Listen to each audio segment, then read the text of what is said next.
કોઈપણ વ્યક્તિ હોય અને ખાસ કરીને ગુજરાતીઓ ચટાકેદાર ભોજનના શોખીન હોય છે। જો તમે ફૂડી છો, આજનો દિવસ તમારા માટે છે। આજે વર્લ્ડ ફૂડ સેફટી ડેની ઉજવણી કરવામાં આવી રહી છે।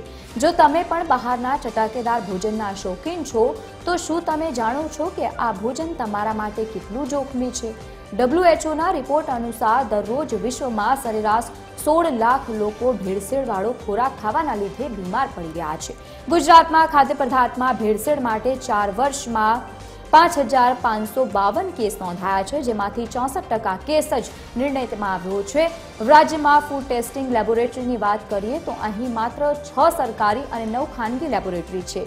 ફૂડની ચકાસણીની વાત કરવામાં આવે તો 3 વર્ષમાં ખાદ્ય પદાર્થોમાં ભેળસેળના કારણે 7000થી વધુ દરોડા પાડવામાં આવ્યા છે અને સાથે જ 3 વર્ષમાં દરોડા દરમિયાન ₹12 કરોડથી વધુનો દંડ પણ ફટકારાયો છે।